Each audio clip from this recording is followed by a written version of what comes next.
Shalom, saudara yang diberkati Tuhan. Salam sehat, kuat, dan sejahtera total buat saudara. Kita sedang ada pada journey perjalanan untuk kita mengenali pribadi Roh Kudus. Mengenali janji terbesar yang Papa kita di surga berikan buat kita. Berkat terbesar yang Papa berikan buat kita adalah ketika Dia berikan firman-Nya, perkataannya. Di mana Dia berkata, Dia meninggikan firman-Nya, perkataannya bahkan di atas namanya. Karena firman-Nya, perkataannya Allah, itu adalah Allah itu sendiri. Tuhan dan firman-Nya itu satu, tidak bisa dipisahkan.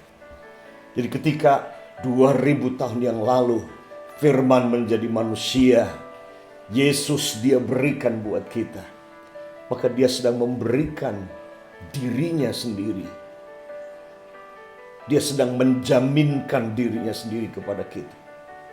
Yesus Tuhan, Dia berkat terbesar.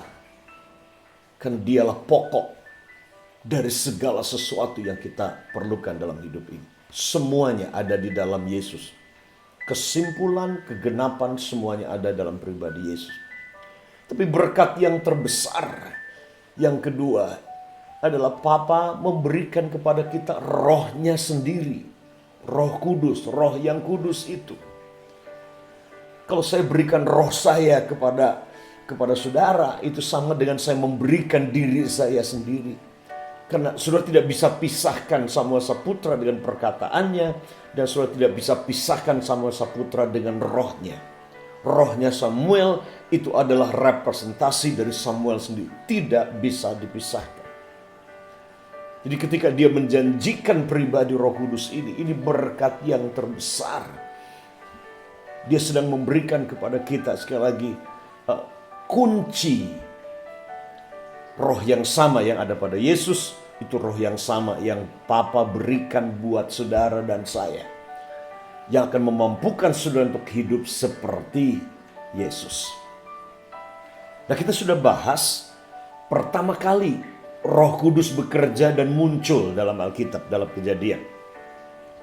Nah, kita akan lihat bersama-sama satu ayat dalam Mazmur 104. Kita sedang berbicara tentang pribadi Roh Kudus dan pekerjaan Roh Kudus. Karena kalau Roh Kudus tinggal di dalam kita, ingat Dia bukanlah benda, Dia pribadi. Kalau Roh Kudus itu adalah berkat terbesar yang Papa sediakan dan berikan, dan berkat terbesar itu tinggal di dalam kita, maka kita harus mengenal. Kita harus tahu apa yang kita miliki di dalam kita ini. Nah, lihat ayat yang ke-30 dalam Mazmur 104. Dikatakan, apabila engkau mengirim rohmu. Apabila Elohim, Papa di surga mengirim rohnya, maka dikatakan mereka tercipta. Kita sudah bahas di sesi yang pertama bahwa wahyu terbesar pertama tentang Elohim adalah Dia kreator, Dia pencipta. Dan saudara pun bisa menjadi, karena sudah diciptakan serupa dengan gambarnya, maka saudara pun memiliki kemampuan, potensi untuk menjadi kreator-kreator itu, menjadi pencipta-pencipta. Dan itu terjadi dikatakan ketika Dia mengirim rohmu, ketika engkau mengirim rohmu, mereka tercipta. Yang tidak ada itu menjadi ada, tercipta, created, kreatif. Dan engkau membaharui muka bumi. Dan ini yang terjadi dalam Kejadian pasalnya yang kedua. Dalam pasal yang pertama dikatakan ketika Allah menciptakan langit bumi, bumi ini kosong, gelap gulita menutupi samudra raya. Tapi roh Allah melayang-layang. Apa yang Roh Kudus lakukan? Dia memperbaharui bumi. Memberikan makna yang empty, yang kesepian, yang kosong, yang gelap kemudian menjadi terang. Yang tidak teratur dan chaos membawa keselarasan dan keharmonisan. Dan itu yang Roh Kudus sedang kerjakan. Nah, berikutnya dalam pasal yang kedua, karya pekerjaan Roh Kudus ini berkat. Kalau dalam pertama tadi kita sudah bahas Roh Kudus, dia kreator, dia menciptakan. Dia membawa terang dan klarifikasi, membawa keselarasan dan keteraturan. Dalam Kejadian pasal yang kedua ayat yang ketujuh, di sini Roh Kudus punya fungsi dia membawa kehidupan. Breathe life. Nah, lihat ayat yang ketujuh. Ketika itulah Tuhan Allah membentuk manusia itu dari debu tanah. Dibentuk manusia dari debu tanah. Kemudian, dan menghembuskan napas hidup ke dalam hidungnya. Demikianlah manusia itu menjadi makhluk yang hidup.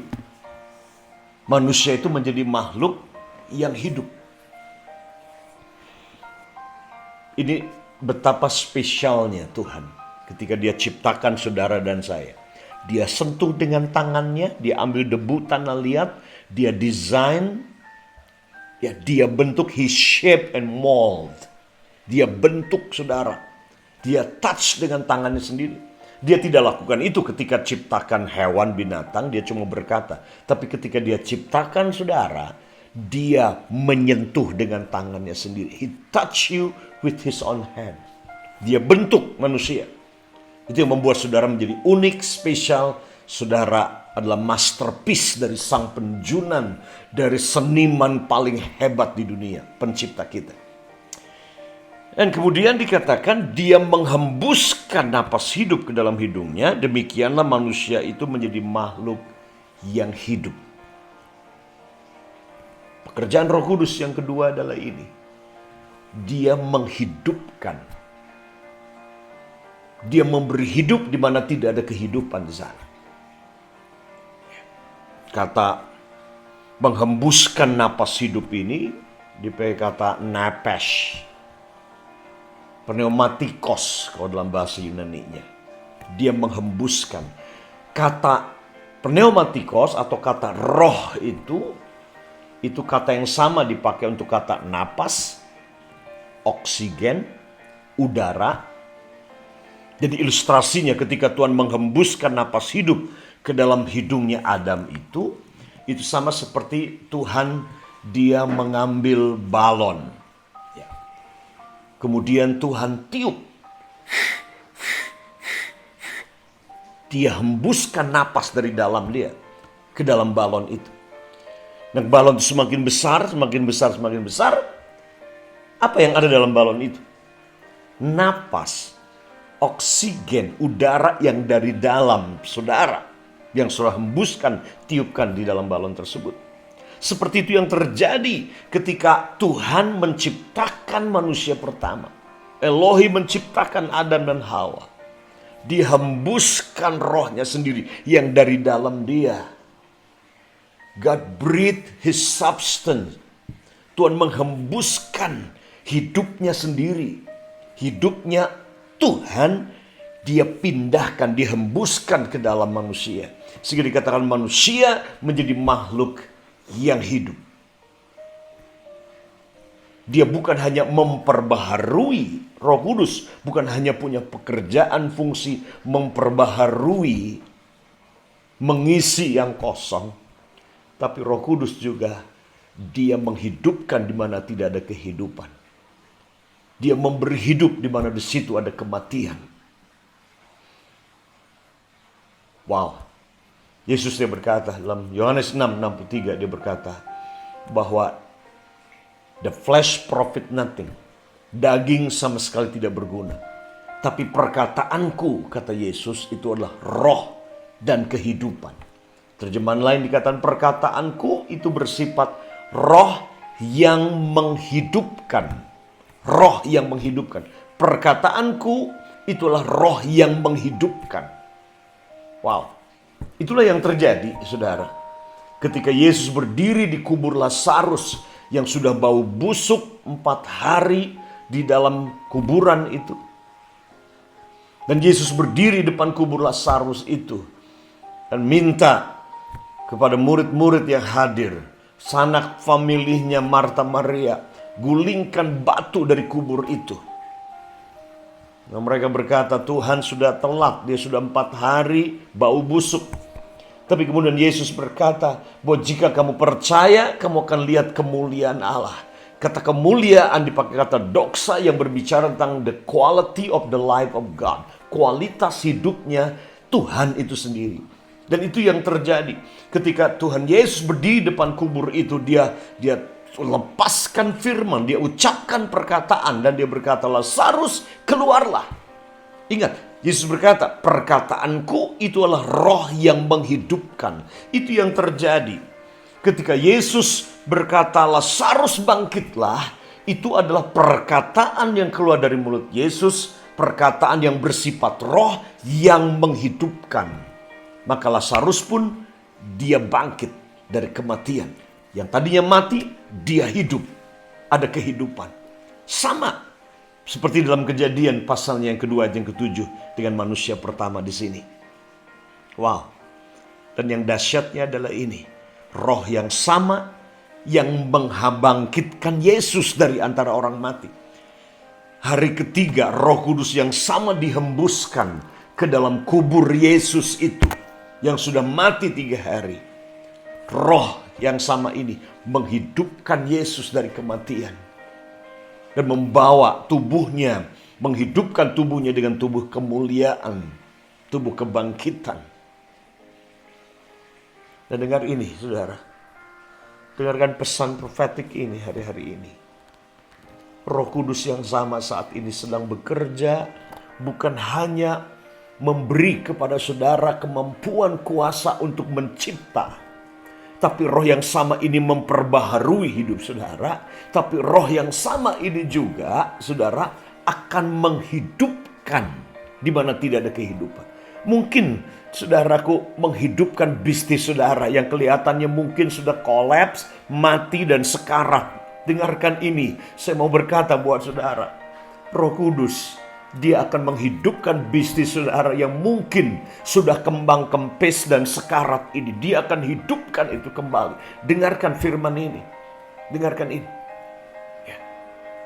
Sebagaimana dia menghidupkan hanya tubuh, mungkin cantik, tetapi tidak ada kehidupan karena tidak ada roh. Dan Tuhan menghembuskan napas hidup. Dan dengar hari ini, saat ini saudara, saya percaya Tuhan sedang menghembuskan napas hidupnya ke dalam bisnis saudara, ke dalam hubunganmu dengan istrimu, hubungan dengan suamimu, hubungan dengan anak-anakmu, hubungan dengan karyawanmu, majikanmu, hubungan dengan jemaatmu. Tuhan sedang menghembuskan napas kehidupan ini yang akan menghidupkan. Sebagaimana roh yang sama ketika Yehezkiel bernubuat dalam pasal 37 menghidupkan tulang-tulang yang mati. Roh Kudus yang sama hari ini sedang dihembuskan atas hidupmu, bisnismu, keluargamu, bahkan atas Indonesia. Diutusnya rohnya dan dibaharuinya muka bumi ini. Indonesia akan dibaharui karena Roh Kudus dicurahkan atas bangsa ini dan atas hidup saudara. Ambil pesan ini dalam roh saudara secara pribadi. Terima dengan iman dan berkata, aku terima Roh Kudus. Hidupkan. Hidupkan apa yang hampa, yang kosong, yang sekarat, yang mati. Bisnisku, masa depanku, mimpiku. Tuhan hidupkan kembali. Sekarang saya mau berdoa buat saudara. Saya mau deklarasikan ini. Ini janji, ini berkat terbesar yang Papa sediakan saudara. Dalam 10 hari ke depan ini, ambil ini sungguh-sungguh, terima dengan sungguh-sungguh.